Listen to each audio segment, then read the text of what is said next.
하셨습니까? 옆에 사람이 삽시다. 사랑합니다. 축복합니다. 네. 한 주간 동안 주의 백성으로 산으로 수고 많으셨습니다. 제목을 같이 읽겠습니다. 시작. 고난의 유익. 아멘. 고난이라는 글도 별로 반갑지는 않습니다. 그게 갖고 있는 우리에게 주는 어려움들 또 힘든 것들 이게 저 단어에 묻어 있기 때문이겠죠. 근데 베드로는 이 고난에 대해서 아주 긍정적으로 그리고 유익하게 보고 있습니다. 베드로는 3장 마지막 부분에서 우리 지난주에 봤듯이 성도의 삶의 방향성을 제시했습니다. 그것은 선한 양심을 원하는 대로 하나님 원하신 거룩한 삶을 추구하고 살아가는 존재로 섰다는 것이죠. 이렇게 성도의 삶의 방향성을 제시한 베드로는 본문에서 그 방향성이 동반하는 삶의 문제 하나를 언급하고 있습니다. 그 삶의 방향이 결정되어지면 따르는 것이 있대요. 그것이 뭐냐면 우리가 오늘 제목처럼 고난인 것이에요. 이러한 방향성과 고난의 관계는 성경에서 계속해서 말하고 있습니다. 사도 바울도 디모데에게 편지를 쓰면서 이렇게 말하죠. 복음과 함께 고난을 받으라. 이렇게 말해주고 있습니다. 이러한 가르침은 예수님도 계속해서 말씀하셨는데 그 중에 이런 말씀이 있었어요. 예수께서 이르시되 내가 진실로 너희에게 이르노니 나와 복음을 위하여 집이나 형제나 자매나 어머니나 아버지나 자식이나 전토를 벌인 자는 현세에 있어 집과 형제와 자매와 어머니와 자식과 전토를 100배나 받되, 여기서 끝나면 얼마나 좋을까요? 네, 이렇게 돼 있어요.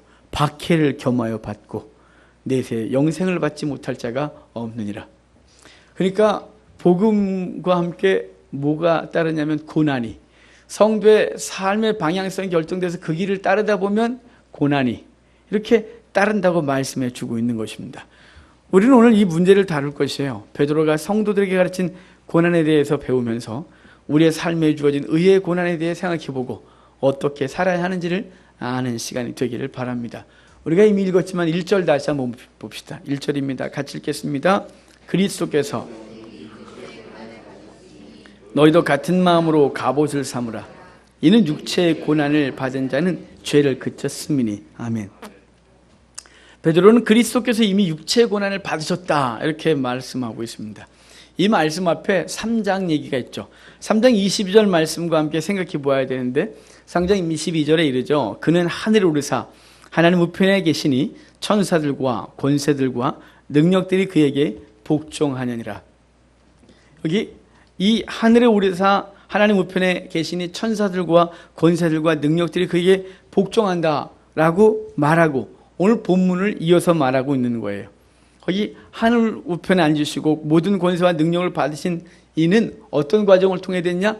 육체의 고난을 겪는 과정을 통하여 그것을 얻었다고 하는 거예요. 그 고난을 통해 예수도 순종을 배워 죽기까지 복종하심으로 그 영광을 얻으셨다 이렇게 말하는 것이죠. 예수님도 십자가라는 고통을 통해서 영광을 얻었듯이 성도들도 고난하는 과정을 통해서 영광스럽게 되는 것을 말씀하고 싶은 겁니다. 베드로는 이 진리를 말하면서 이미라고 말해요. 예수님이 앞으로 고난을 받으실 거라가 아니라 이미 받으셨어요. 이미 받으셔서 얻은 결과가 그것이래요. 그러므로 이제 우리가 이 땅을 주의 백성으로 살아가는데 어떻게 하냐? 이미 고난받으신 주를 묵상하고 그것을 갑옷 삼아서 이 땅을 살아가라고 말씀해 주고 있는 것입니다. 베드로는 이 고난을 보는 관점이 아주 독특해요. 이 고난을 뭐라고 보고 있는 거예요? 무슨 관점에서 보냐면 영광이라는 관점에서 보고 있는 거예요. 이 고난은 고난 자체로 끝나는 게 아니라 고난은 영광이라는 관점에서 보는 것이에요. 여러분, 만약에 고난이 그냥 고난으로 끝난다, 그러면 인생은 참 불행하죠. 여러분, 살아가는 것 자체가 고난 아닙니까? 삶 자체가 고난입니다. 여러분, 이 땅에서 누리는 기쁨이 얼마나 기쁩니까? 맛있는 걸 먹어야 얼마나 맛있습니까? 뭐 대단하고 해봐야 뭐가 대단할까요? 어제 뉴스가 떴는데 뭐 쉑쉑버거요? 전 무슨 농담하는 줄 알았어요. 햄버거 이름이 쉑쉑버거. 전 무슨 장난하는 줄 알았어요. 그거 먹으려고 아침부터 줄 섰대요. 그거 먹으려고 쫙 경상도에부터 아침부터 와갖고 줄 섰대요. 얼마나 맛있길래 이렇게 값이 세트가 17,000원이래요. 맛있어 봐야 햄버거지. 그 맛있어 얼마나 맛있겠습니까? 여러분, 이 땅에서 그렇게 맛있는 게 뭐가 이렇게 있을까요? 제 친구가 호텔에서 먹은 송아지 스테이크 그렇게 맛있었대요. 50만 원짜리가 살살 녹더래요. 누가 사준대요. 저한테 됐다 그랬어요. 그 50만 원짜리 먹고 취할 거예요, 제가. 여러분, 맛있어 봐야 얼마나 맛있고, 행복해 봐야 얼마나 행복하고, 이 땅에서 즐거워봐야 그것이 얼마나 오래 지속됩니까? 여러분, 좋은 차를 사고 좋은 집을 사면 얼마나 오래 갑니까? 예, 조금. 예, 더 좋은 거 얻고 싶고, 더 좋은 옷 입고 싶고, 조금 그렇습니다. 여러분, 이 땅에 사는 것 자체는 고난입니다. 저 천국과 비교하면 아무것도 아닙니다. 근데 베드로는 이 땅에 살아가면서 당하는 고난, 특별히 의리를 위한 고난, 주님 때문에 당하는 고난, 복음 때문에 당하는 고난을 무엇으로 해석하냐면 영광과 결부시켜 생각하고 있는 것입니다. 그러니까 영광을 얻기 위하여 받는 필수 과정 같은 것이죠. 오늘 제목처럼 고난의 유익에 대해서 후에 얻을 영광을 바라보며 오늘 주어진 고난에 대하여 고난을 대하는 자세를 갖고 있습니다. 바울도 동일했어요. 그런데 바울은 이렇게 말했어요. 로마서 8장 18절에서 내가 생각하건대 현재의 고난은 장차 우리에게 나타날 영광과 비교할 수 없다. 그러니까 오늘 당하는 고난은 장차 우리에게 어떤 영광을 주실 것인데 그것과 비교할 수 없으므로 기꺼이 오늘의 우리에게 주신 고난 감당한다, 이런 것이죠. 이런 관점은 성도가 이 땅에서 당하는 고난을 어떻게 대하는지를 분명히 알고 살아가게 합니다. 이렇게 고난을 대하는 자세에 대해서 본문은 너희도 같은 마음으로 갑옷을 삼으라 이렇게 말해요. 같은 마음이란 이미 3장 18절에서 이렇게 말했어요. 의인으로서 불의한 자를 대신하여 고난을 당하신 그 예수님, 그 자세, 의를 위하여 불의한 자를 위하여 고난을 당하신 그 자세, 그것으로 우리의 자세를 삼으라 이 말이죠. 마음가짐을 그렇게 하래요. 주님은 너 같은 것을 위해서 죽으셨다 이 말이죠. 그것을 생각하면 기꺼이 주를 위해서 어떻게 살아야 되고 그 삶을 살다가 당하는 고난은 당할 수 있는 것이라고 말해 주는 것이죠. 우리에게 있어서 그러한 마음, 그 의를 위한 직분, 의의 직분을 감당하다가 당하는 고난을 당하는데 그 갑옷을 삼고 살아가면 넉넉히 이긴다고 말하는 것입니다. 이렇게 고난을 이기면 그 결과가 주어져요. 그 고난을 통하여 결과가 주어진데 그것은 뭐냐면 죄를 그치는 것이다, 이렇게 본문에 말해주잖아요. 육체의 고난을 당하면 죄가 그쳐진다. 예, 당연하죠. 여러분, 죄를 계속 지을 때마다 이렇게 매를 들면 그 죄는 다시는 안 짓죠. 그렇지 않겠어요? 여러분, 하나님이 아주 세밀하게, 아주 예민하게 우리의 삶에 관여하시면, 특별히 죄에 대해서 죄를 질까요? 죄를 질러고 마음만 먹을 때마다 때리면, 마음을 먹을 때마다 때리면 마음도 못 먹겠죠. 그럼 누가 그러더라고요? 아주 그렇다고. 알았다고 그만하겠다고 내가 그랬다고. 예, 죄를 그치게 되어 있어요. 죄를. 여러분, 고난은 죄를 그치는 유익이 있어요. 이 유익은 이 하나님께 유익하고 우리에게 유익하게 되는데, 먼저 하나님께 주어지는 유익은 하나님이 영광을 받으시는 거예요.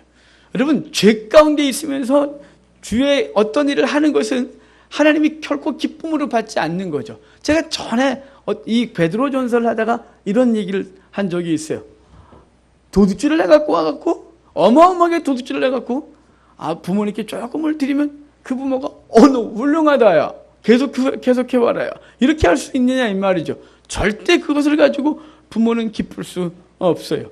그러니까 하나님이 기뻐하는 영광은 그 영혼이 죄를 끊은 상태에서 하나님께 하는 순결한 영광을 받으시는 기쁨이 있게 되는 것이죠.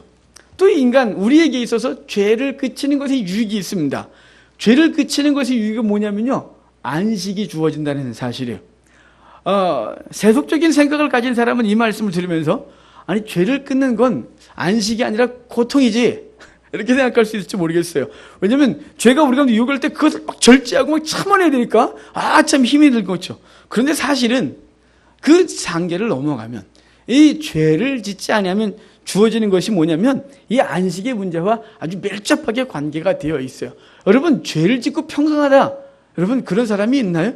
누군가를 막 때리고 와갖고 마음 편하다, 이런 사람이 있어요? 저 며칠 전에 꿈을 꿨는데 꿈속에서 우리 애를 제가 막 혼냈어요. 하루 종일 마음 불편했어요. 꿈속에서 혼냈어요. 제가 맨정신으로 때린 게 아니라 꿈속에서 우리 애를 제가 막 때리는 거예요. 이유를 몰라요, 제가. 꿈속에서 왜 떨었는지. 근데 깼는데, 마음이 되게 불편한 거예요. 하루 종일 불편한 거예요. 꿈속에서 아이를 막 때렸더니, 여러분, 안 편해요. 여러분, 죄를 짓고 나서 마음 편해요? 이 양심에 화인을 맞아서 그래요. 이 죄를 지면 우리를 절대 평강할 수가 없어요. 우리가 누군가에게 분노했어요? 평강 안 합니다. 누군가를 이렇게 해롭게 했어요? 평강 안 합니다. 누군 것을 취했어요? 평강 안 합니다. 하나님 기뻐하지 않는 것을 취했어요? 행했어요? 평강하지 않습니다. 그러니까 이 안식은 죄를 끊는 것과 안식은 아주 밀접한 거예요. 진정한 안식은 죄를 떠날 때 진정한 안식이 우리 속에 있는 것이죠. 여러분, 성경을 보면 분명한 증거가 있어요. 아담과 하와가 범죄하고 나서 에덴에서 평화롭게 살다가 범죄하고 난 이후에 그의 모습은 어떻습니까? 나무 뒤에 숨어 하나님의 낯을 피하는 것이에요. 두려웠기 때문이에요. 가인과 아벨 사건에서 보면 가인이 아벨을 죽이고 나서 하나님께 아주, 원래 죄진 똥끼놈이 성낸다고 그러잖아요. 막 분노하잖아요. 내가 동생을 지키는 자 아닙니까? 어디 감히 하나님 앞에, 옛날 같은 말도 그렇게 못했을걸요? 막 하는 거죠. 결국은 쫓겨나요. 쫓겨나서 하나님이 그를 어디 거하게 하십니까? 그가 거하던 땅을 이렇게 말해요. 노 땅에 거했다, 이렇게 말해요. 노 땅이란 어느 한정된 땅을 말하는 게 아니에요. 부이동 이렇게 말하는 게 아니에요. 노 땅이란 방랑이란 뜻을 갖고 있는 거예요. 그는 그 죄 짓고 나서 방랑하는 거죠. 그리고 그가 결혼하고 자식을 낳은 이후에 그는 그 두려움을 어떻게든지 해결하려고 성을 쌓기 시작합니다. 아주 한두 끝도 없는 성을 쌓는 거죠. 인간의 죄성이 그대로 묻어나는 거예요.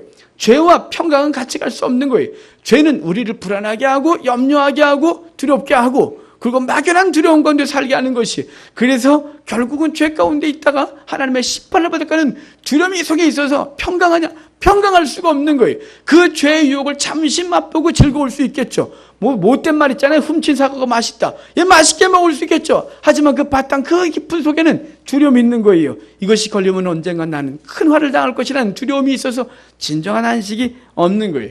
그러니까 죄를 그친다 이 말은 하나님께는 거룩한 삶으로 영광을 돌리는 거고, 본인에게는 진정한 안식이 주어지기 때문에 죄가 그치는 것은 유익이 우리 속에 있는 것이라 이 말입니다.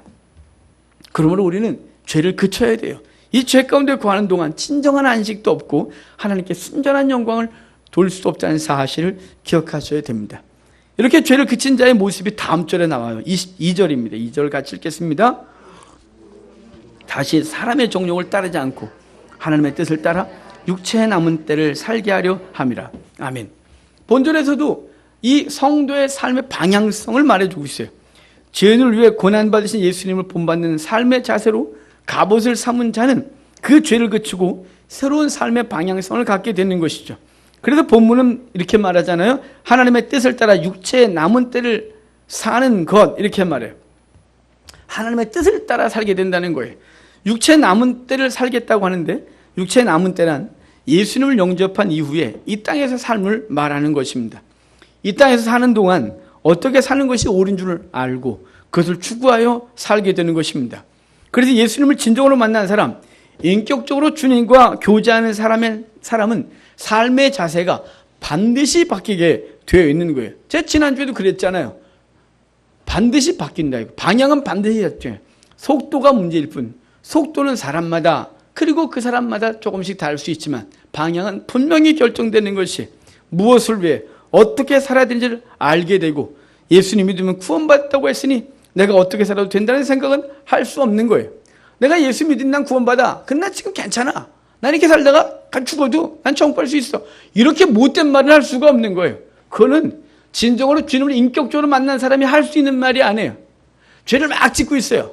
그러면 안 되지. 이 사람은 그렇게 살면 안 되는 거야.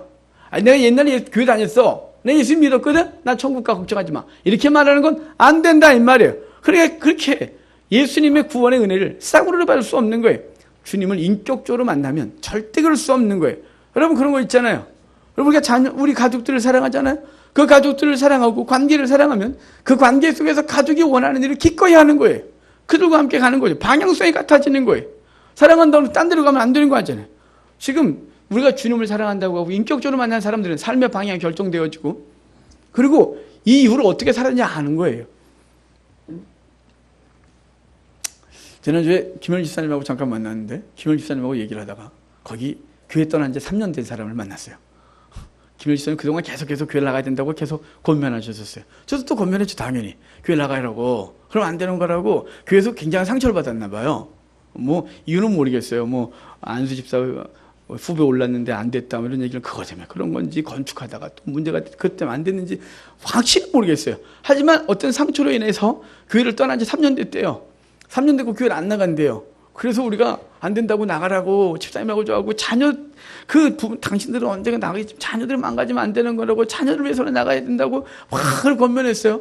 막 권면하다가 맨 마지막에 김영희 집사님이 그래, 그럼 자녀들로 나가라고. 그 자녀들은 천국 가야 되는 거 아니냐고 그랬어요. 반대 무슨 얘기일까요? 너는 지옥 가도 자녀는 천국 가야 되는 거 아니야? 이렇게 얘기했단 말이에요. 그때 이 사람이 벌떡 일어나서 눈을 동그랗게 뜨고 뭐 이렇게 말해요. 김영희 집사님을 향해. 나이도 저 알고 보니까 저가 동갑인데 감히 김영희 집사님을 향해 눈을 동그랗게 뜨고 날 보고 죽건다고 뜨고 소리를 막 질러대는 거예요. 김영희 집사님 말이 그 뜻이 아니잖아요. 그러다가 어떻게 얘기 끝나고 말았어요. 집사님하고 저 그랬어요. 싸구려 복음이 저런 거라고. 여러분, 그분이 또 그랬어요. 지금 막 죽기 전에 침대에서 막 죽어가는데 예수 믿을래요? 오늘 천국 간대. 난 이미 그동안 열심히 나고 그랬는데 내가 지금 교회 좀 안 다닌다고 날 지옥 간다고 그랬다고 소리를 막 질러대는 거예요. 그런 뜻이 아니잖아요. 지옥 간다는 뜻이보다 다시 신앙생활 열심히 하자 이렇게 했는데 너무 과하게 분노를 해서 전 당황스러웠었어요. 여러분, 두려워서 그랬을 수도 있다고 생각하고, 만약에 그런 게 아니라 나는 예전에 교회 다녔으니까 난 지금 죽어도 천국 가 라고 말하고 있다면 지금 스스로 의심해 봐야 되는 거예요. 여러분, 주님과 관계를 하면서 여러분 몇 년 동안을 주 앞에 다시 나가지 않고 그것에 대해서 안 나가요. 번면하듯 안 나가요. 계속 이러고 있는 건 여러분 이거는 심각한, 이래야 되는 거예요. 나가야 되는데요. 아직 제 마음이 잘 안 돼요. 교회를 가면 조금 상처가 생각나서 저는 그래서 제가 큰 교회 뒤에 가서 앉아 있어라.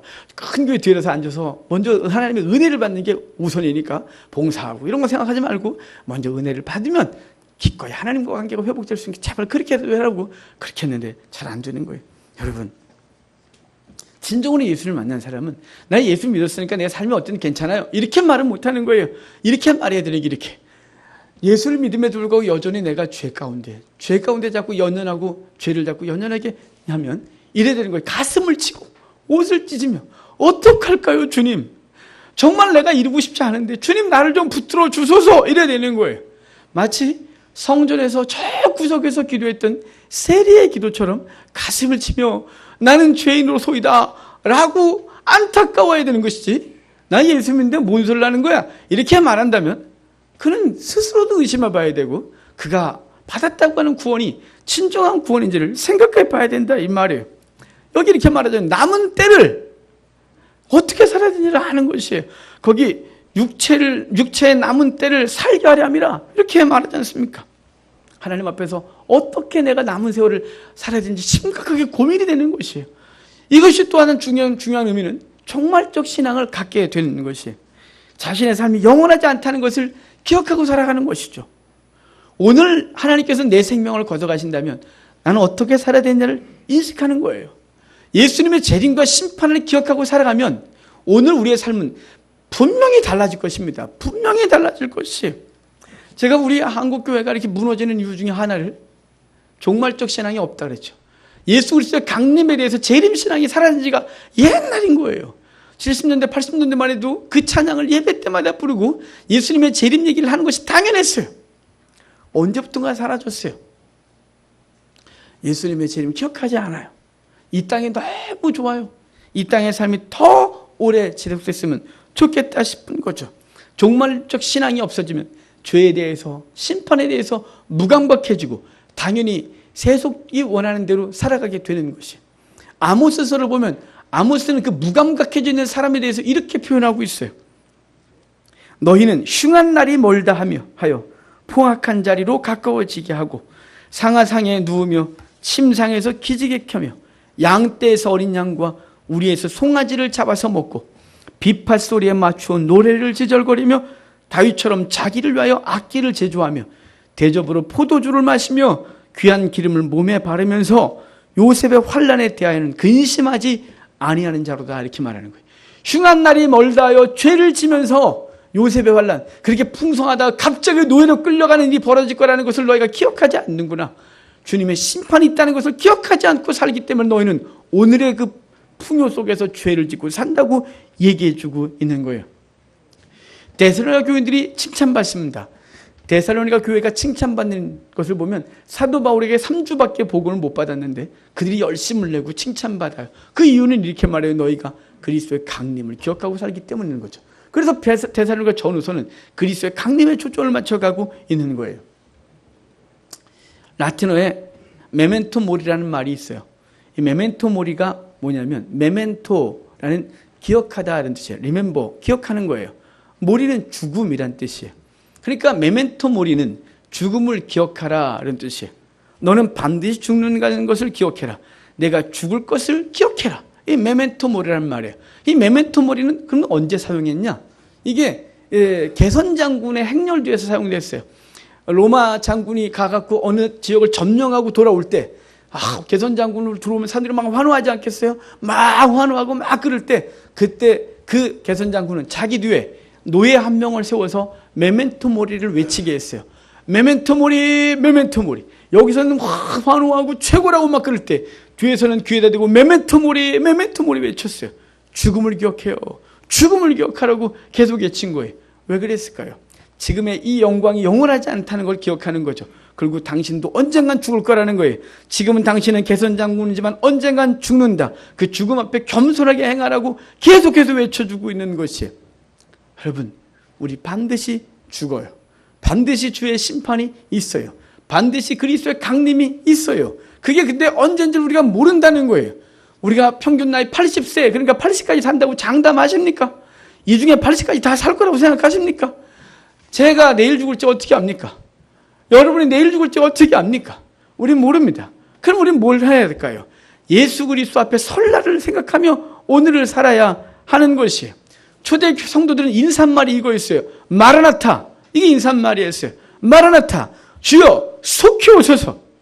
주여 오늘 오소서. 주여 오늘 밤에 오소서. 주여 지금 오소서. 라고 말하면 오늘 우리의 삶의 자세는 어떠해야 되는 건가요?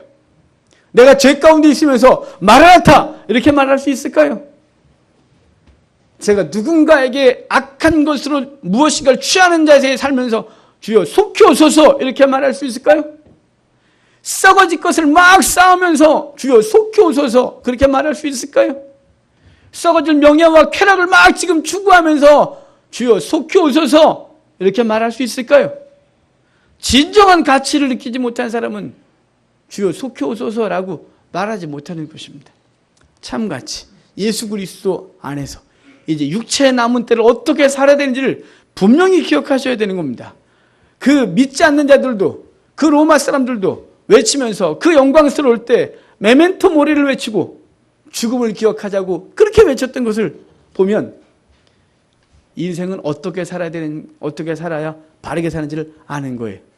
우리 성경에 죽음을 맛보지 않고 저 하나님 앞에 간 분이 셋 있어요. 당연히 예수님 죽었다 살아났다 가셨고, 그리고 저기 엘리야 선생님이 불병거 타고 가셨고, 그 다음에 저 창세기 보면 에녹이 죽음을 맛보지 않고 갔어요. 참 하나님이 얼마나 재밌으시냐면 에녹의 나이가 365세 때 했대요. 365년, 죄송해요. 365일이에요.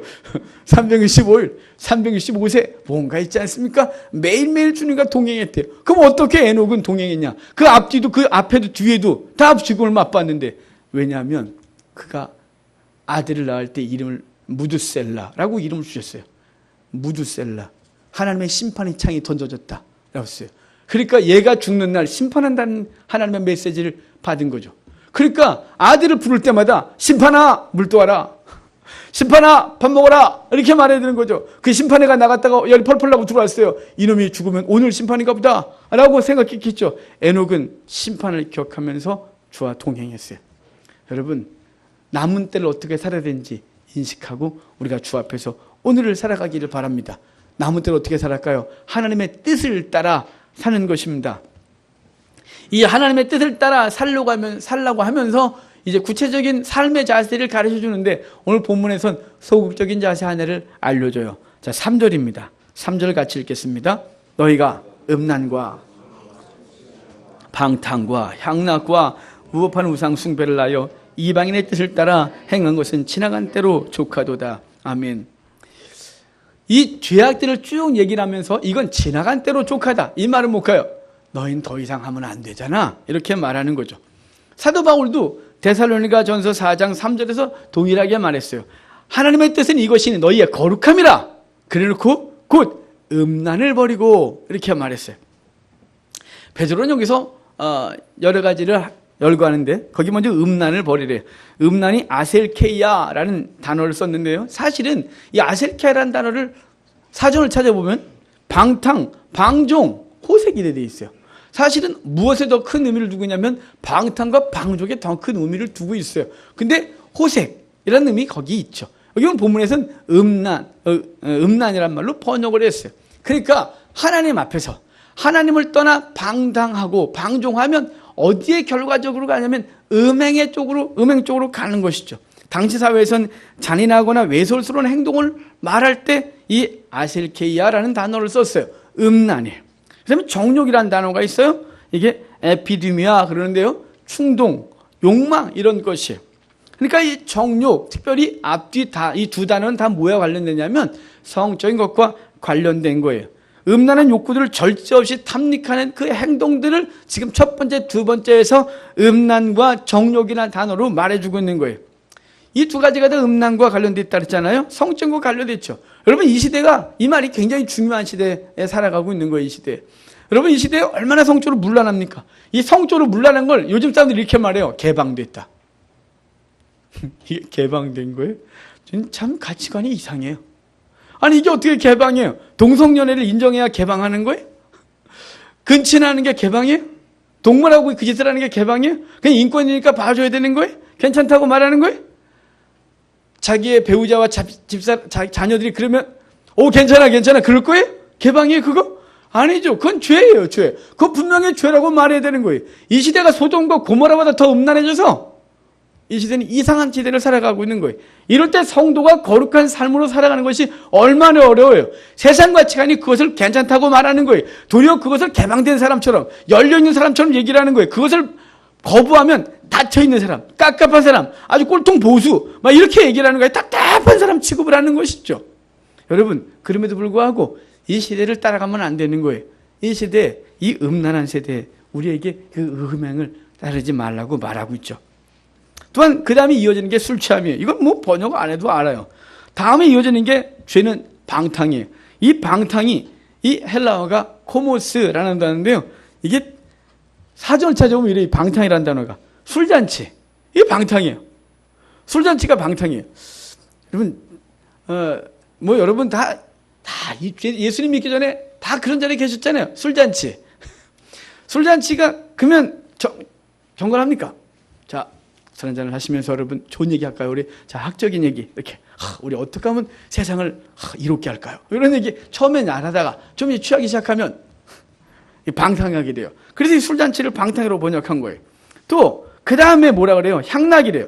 향락이라는 단어가 또 포토스인데 이게 또 주연이에요, 주연. 술잔치예요, 이것도 또. 그러니까 이 세 개가 다 술과 관련되는 거예요. 그러니까 술 취함, 방탕, 향락, 이건 다 술이 그 안에 반드시 깔려 있는 거예요. 그러니까 술 문화는 우리로 하여금 방탕하게 하고 넘어지는 거죠. 근데 앞에 두 개, 음란, 그리고 이 세 개는 술. 그리고 뒤에 뭐라 그래요? 우상숭배. 이 세 개는 다 같이 가는 거예요. 음란과 술 취함과 우상숭배와 모두 관련이 있어요. 음란을 추구하고 술을 권하는 세상은 하나님이 아닌 세상을 추구하게 합니다. 그리고 그 세상은 권력, 쾌락이라는 우상이 되어서 사람들을 그 앞에 무릎 꿇게 하고, 그것을 무릎 꿇게 하면 반대로 뭐냐면 하나님은 등지게 하는 거죠. 하나님의 말씀을 귀닫고 하나님 원하시는 삶에 등을 지고, 그리고 세상이 원하는 것에 무릎을 꿇고 그것이 주는 쾌락과 즐거움을 누리면서 살아가는 것이. 그래서 여기 이 세 달라고 말하는 거죠. 음란, 그리고 술, 그리고 극한 우상숭배에 대해서 말해주고 있는 것이에요. 그런데 베드로는 이러한 단어들을 열거하면서 아주 중요한 것을 말해주는데 우리 한글 성경에선 알 수가 없어요. 원어를 보면 이 모든 게 다 복수로 되어 있다는 거예요. 그걸 제가 복수로 다시 번역을 해보면 이래요. 음란들과 정욕들과 술취함들과 방탕들과 향락들과 무법한 우상숭배들을 하여 이방인들의 뜻 이렇게 말해줘요. 왜 이건 다 복수로 했을까요? 사실은 좀 이따 보겠지만 거기 너희는 지나간 때가 족하다 그럴 때 너희는 지나간 때 등등이 다 단수로 되어 있어요. 그러니까 성도의 삶을 요구할 땐 단수로, 그리고 그 죄악들을 얘기할 땐 다 복수로, 이방인들까지도 다 복수로 해놨어요. 왜 그러냐면 그 죄는 한 번으로 그치지 않기 때문에 그래요. 그 죄는 한 번 맛보면 또 두 번 하게 되고, 두 번 맛보면 세 번 맛보게 하게 돼 있는 거죠. 그건 또 더 깊어지고 넓어지고 그리고 계속 되어지는 거예요. 그래서 중독이 되어지고 더 이상 헤어나올 수 없게 되는 거예요. 그래서 그것들은 다 이렇게 말해놓은 것이에요. 그러므로 주의 백성들은 예전에 들에 있었다면 이제는 그것을 하나씩 버리기 시작해야 되는 거죠. 많았다면 조금씩 끊어내기 시작해서 점점 그래서 이제 다시는 거기서 들어가지 않도록 해야 되는 거예요. 그래서 이렇게 살아가는 것이 하나님 뜻이라고 하고, 한 베드로는 이렇게 강한 어조로 말하잖아요. 너희는 지나간 때가 족하다.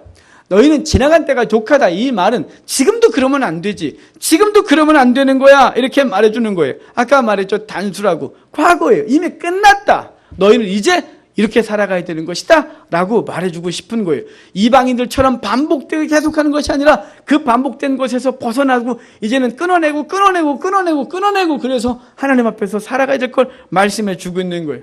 이렇게 세상으로 나가는 자들, 호세아서는 이렇게 말해요. 에브라임은 어리석은 비둘기같이 지혜가 없어서 애굽으로 향하여 부르짖으며 아수르 같대요. 애굽과 아수르를 자꾸 가고 있대요. 거기 가면 죽을 건데. 잠언서 26장에 이렇게 말해요. 개가 그 토한 것을 토로 먹는 것 같이 미련한 자는 그 미련한 것을 거듭 행하니라. 아니라고 알았으면 안 해야 되는데 그 아니라고 스스로 알았으면 스스로 계속 가고 있다는 거예요. 우리는 이거 하죠. 연약을 핑계하고 그리고 상황을 핑계하고 우리가 그래요. 우리 모두가 그래요. 우리 모두가 정도의 차이가 있고 종류의 차이가 있을 뿐 우리 모두가 다 이것을 하나님 앞에서 계속 하고 있는 거예요. 아직도 그러고 있는 거예요. 아직도 계속되고 있는 거예요. 아니요, 이제는 끊어야 된다고 주님이 우리에게 말씀해 주고 있다는 사실을 기억하셔야 돼요. 다시 말씀드리면 성도는 방향성이 결정된 것이에요. 방향성이 결정돼서 그쪽으로만 가는 것이 성도의 삶이라 이 말이에요. 이렇게 방향성이 결정되어 3절의 말씀처럼 살아가는 자들에게 세상에서부터 주어지는 게 있어요. 자, 4절 같이 읽겠습니다. 이러므로 너희가 그런 방탕에 다름질하지 아니한 것을 그들이 이상히 여겨 비방하나. 아멘. 극한 방탕에 다름질하는 것을 너희가 안 하면 하나님이 복을 주시리라. 얼마나 좋겠어요. 너희가 세상으로부터 끊고 포력한 삶을 살면 내가 쌓을 것이 없도록 쏟아 부어 주리라. 이러면 얼마나 좋을까요? 우리가 기대하는 거잖아요. 근데 이렇게 말해요. 너희가 극한 방탕에 달려가지 아니하면 세상이 너를 이상하게 여기고 결과적으로 너를 비방할 거라고 이렇게 말해주는 거죠. 세상이 우리를 이상하게 여긴대요. 자신들이 생각하기를 인생의 즐거움과 기쁨과 음란과 술취함이 세상에서 가장 인생에 추구할 수 있는 가장 큰 행복이라고 여기는 건데, 우리 믿는 사람들이 그게 뭐가 행복한데 이렇게 말하니까 이상하다는 애 이렇게 말하는 거라 이 말이에요. 그들이 추구하는 것 많이 모으고 높아지고 많이 누리고 이것이 인생에서 가장 큰 행복이라고 생각한단 말이에요. 그래서 그걸 위해서 달려가는 거잖아요. 그걸로 달려가는 거잖아요. 목표가 오직 그것을 위해서 공부하고 그것을 위해 돈 벌고 그것을 위해 지금도 애쓰고 있는 거잖아요. 목표가 그거예요. 근데 성도의 목표가 그게 아니래요. 얘네 이상해 이렇게 말한다는 거예요. 죄에 대해 달라진 삶을 사는 것은 세상 사람부터 이상한 사람이라고 여김을 당하는 것이죠. 이렇게 여김을 당하는 건 슬퍼할 게 아니에요. 영광스럽고 기쁜 거죠. 아주 감사한 거예요. 여러분, 요즘 세상은 교회를 어떻게 보고 있을까요? 세상이 교회를 향하여 이상하다 이렇게 볼까요? 근데 이상하다고 봅니다. 왜 이상하다고 보냐면 자기들이 생각하기엔 교회와 성도는 달라야 되는데 자기들하고 똑같아. 그래서 이상하대요. 쟤네 우리하고 똑같아. 얘는 이상해. 이렇게 이상하다는 거죠. 그러니까 교회와 성도는 거룩한 삶을 추구해야 되고 그들과는 달라야 되는데 그들도 알거든요. 교회 다니는 사람은 우리하고 달라야 된다는 걸. 그런데 똑같아요. 집사라는데 똑같고 권사라는데 똑같고 장로라는데 똑같고 목사라는데 똑같아요. 똑같이 성공과 부와 규모와 쾌락을 추구하는 거예요. 그래서 세상 사람들이 이상한데 그러고 있대요. 이게 이상하죠? 여러분, 세상이 우리를 이상하게 봐야 되는 거예요. 그렇게 이상하게 보는 게 아니고 극한 방탕에 다름질하지 아니하는 것을 인하여 이상하게 봐야 된단 말이에요. 세상이 추구하는 세상이 이게 가치 있어 라고 하는 것과 반대로 가는 모습 때문에 세상이 쟤네는 참 이상하다. 쟤네 사는 게 참 이상한데 이상해. 이렇게 낯설어야 되는 거죠. 우리의 삶이. 그걸 이상하게 본다 이렇게 말하는 거예요. 근데 이상한 건요. 이상한 건 자꾸 이상하다니까 이상한데요. 하나님이 성도를 이상하게 보면 안 되는 거예요. 세상이 성도를 이상하게 보는 건 당연한 거예요. 자, 세상은 자기들과 다르게 사는 것 때문에 이상하게 봐요. 하나님은요, 그걸 당연히 봐야죠. 그렇지, 내 백성은 그렇게 살아야 되는 거야. 그러는데 성도가 세상하고 똑같이 살아서 주님이 이상해 이렇게 본대요. 내 백성 맞니? 제 성도 맞아? 이상해 이렇게 본대요. 여러분, 하나님이 이상하게 봐야 될까요? 세상이 이상하게 볼까요? 하나님은 우리를 하나님 편에서 쟤는 내가 말한 대로 살아가 라고 봐야 되고, 세상은 우리를 이상해, 저 사람은 추구하는 방식이 우리와 달라 라고 생각해야 하는 것이에요. 그러니까 세상이 저 여러분을 계속해서 이상하게 보기를 주 이름으로 축복합니다. 그러면 당연히 따르는 게 있어요. 비방이에요. 갑자기 아멘 했는데 따라오는 게 어려움이에요. 여러분, 여기 다름질한다 그러잖아요. 극한 방탕에 다름질하지 않는 걸 이상하게 여긴다 그러는데, 여기 다름질한다가 그 헬라어로 쉰트레코 그래요. 쉰트레코. 쉰은 위드, 같이 이런 뜻이에요. 함께라는 뜻이에요. 트레코, 뭔가 느낌이 오네. 트랙. 이렇게 트랙이 그 경기장을 달리기 할 때 트랙을 달리잖아요. 쉰트레코. 그래서 트랙에 같이 서 있는 사예요. 트랙에서 딱 서서 같이 달려가고 있는 걸 쉰트레코라 그래요. 여기 극한 방탕에 함께 달려가지 않는 것이 이상하대요. 세상 사람 보기에. 그러니까 세상 사람들은 자기들이 극한 방탕으로 막 달려가는데 우리도 함께 막 달려왔으면 좋겠는데 이것들이 자꾸 딴 데로 가고 있는 거예요. 왜? 야, 일로 와. 이래야 성공하는 거야. 야, 이래야 인생이 즐겁지. 야, 이렇게 되는 거야. 라고 말하는데 자꾸 성도라는 사람들은 딴 데로 가고 있대요. 딴 데로. 자기들과 전혀 반대로. 여러분, 그게 이상하다고 말하고 있는 거예요. 그들과 방향이 같지 않은 거예요. 그들과 목표가 같지 않은 거예요. 그들과 호흡을 같이 하지 않는 거예요. 달린다. 쉰트레코가 목표를 같이 하고 방향을 같이 하고 호흡을 같이 하는 걸 쉰트레코라 그랬단 말이에요. 아니, 우리는 그들과 전혀 달라야 되는 거예요. 그들과 목표가 달라야 돼요. 그들과 방향이 달라야 돼요. 그들과 추구하는 상황이 다른 거죠. 호흡을 달리하는 거예요. 우리는 누구의 호흡에 맞춰갔냐면 예수님과 호흡을 갖춰야 되죠. 우리의 쉰트레코는 어디냐면 예수님이 따라가신 그 십자가 그 길을 한 발씩 한 발씩 따라가는 그 길과 같아야 되는 거예요. 그래야 우리가 받을 영광과 영광이 그것으로부터 주어지기 때문에 이렇게 이렇게 달려가면 그들은 그렇게 달려가고 성도는 다른 방향으로 달려가면 어떤 결과가 초래될까요? 그것은 점점 멀어지는 거죠. 여러분, 우리가 예수님을 처음 믿을 때는 같아요.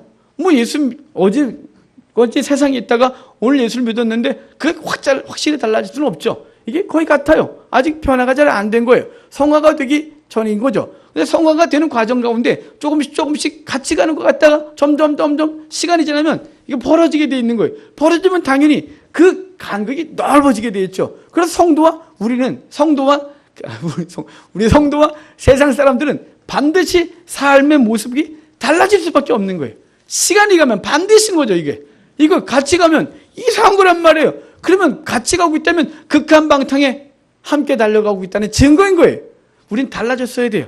그리고 앞으로도 달라져야 되는 거죠. 그런데 이 삶의 방식이 달라지면 이 삶에서 주어지는 결과물도 달라져요. 때로는 금전적으로도 손해를 당할 수 있어요. 때로는 그 물리적으로도 또는 또 삶의 안정 차원에서도 위기를 겪을 수 있는 거예요. 지금 우리가 종교의 자유를 갖고 살아가고, 그래도 우리나라가 기독교를 우리 선진들이 정말 열심으로 복음 사역을 하고 삶을 살아주셔서 아직도 기독교가 그래도 세상에 조금이라도 인정을 받고 있어서 박해가 덜하지만, 우리 초대교회로 돌아가 보면 그 예수 그리스도를 영접하고 믿는 순간 그들에게 있어서 이상의 여김을 당하고 비방하는 것은 정말 감당하기 어려울 정도의 환란이 주어졌단 말이에요. 경제적으로, 그리고 생존의 위협까지도 당했었어요. 근데 그럼에도 불구하고 성도는 어떻게 가야 되느냐? 방향성을 분명히 결정하고 하나님 앞에서 바르게 살아야 된다고 말해주고 있는 거예요. 이 비방, 이거 말로만 한 걸까요? 아니요. 정신적으로도 그리고 물리적으로도 비방하는 거예요. 우리를 공격하는 거예요. 반드시 성도는 예수 믿는 것 때문에 고난이 따르는데 그 예수 믿는 것 때문에 때로는 세상 것을 내려놔야 되고 때로는 세상에서 이상한 사람 취급받으며 결과적으로는 이 생존 자체가 흔들릴 정도의 위기를 겪을 때도 있다라고 하는 사실입니다. 성도 여러분, 저 여러분은 이미 계속해서 말하고 있지만 삶의 방향성이 결정된 존재라는 것을 기억하시기를 바랍니다. 이 존재들에겐 자연스럽게 고난이 따르는 거예요. 이상한 일을 당하는 것처럼 낯설어하지 마십시오. 성도의 삶은 반드시 그 성도의 삶을 사는 것 때문에 포기하고 벌어져야 됐던 그것 때문에 고난이 따르게 되는 것이에요. 그래서 어떻게 살지를 말했는데 2절에도 계속해서 말했듯이 하나님의 뜻을 따라 남은 때를 사는 것이죠. 성도는 고난을 통해서 거듭납니다. 야고보서 1장 3절과 4절에서 이렇게 말했어요. 이는 너희 믿음의 실현이 인내를 만들어낸 줄 너희가 알미라. 인내를 온전히 이루라. 이는 너희를 온전하고 구비할 조금도 부족함이 없게 하리라.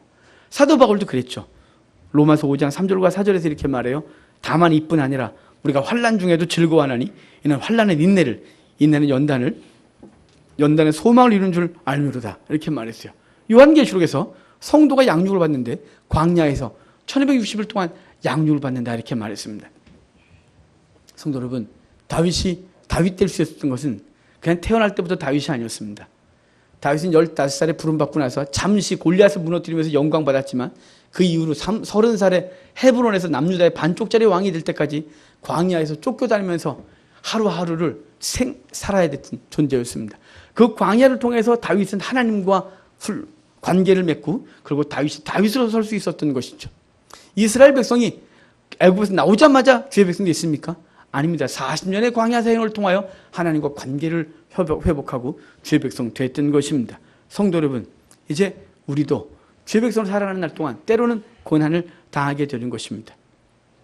그 고난을 이상한 일을 당한 것처럼 여기지 말고 믿음을 가지고 그것을 능히 이기고 하나님 원하시는 거룩한 삶을 사는 우리가 되기를 바랍니다. 자, 성도는 유익이 있습니다. 하지만 이 고난을 준 세상은 심판을 당하게 되겠죠. 자, 5절과 6절 우리 함께 읽도록 하겠습니다. 그들이 산자와 죽은 자를 심판하기로 예비하신 이에게 사실대로 구하리라. 이를 위하여 죽은 자들에게도 복음이 전파되었으니 이는 육체로는 사람으로 심판을 받으나 영으로는 하나님을 따라 살게 하려 함이라. 아멘. 여기서 산자와 죽은 자는 모두 다 육체를 말하는 것입니다. 육체가 죽은 자, 육체가 산자 이렇게 말하는 것입니다. 예수 그리스도가 강림하실 때 그때 죽어있던 자들이나 또 산 자들이나 모두가 다 심판 가운데 있을 걸 말하면서 하나님을 대적한 모든 세력들은 심판받을 걸 말씀하고 있는 것입니다. 여러분, 주님의 은혜를 입고 기꺼이 삶의 방향을 결정하고 그렇게 살고자 하는 자들에게는 고난이 따른다는 것을 기억합시다. 그리고 그 고난은 세상과 같이 가지 않기 때문이에요. 그 결과로 언어적 그리고 정신적 물리적 비방과 핍박을 당해도 주님을 생각함으로 기꺼이 그 어려움들을 이기시길 바랍니다.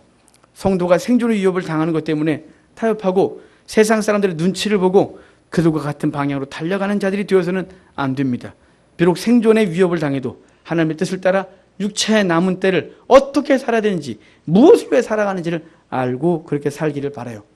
고난은 성도를 성결하게 합니다. 그리고 그 성결한 삶은 복음의 능력으로 바뀌어서 세상을 바꾸는 능력이 될 것입니다. 성도 여러분, 우리가 이 남은 때를 어떻게 살아야 되는지를 아는 시간이 되고 오늘 또 결단할 수 있는 시간이 되기를 바랍니다. 기도하겠습니다.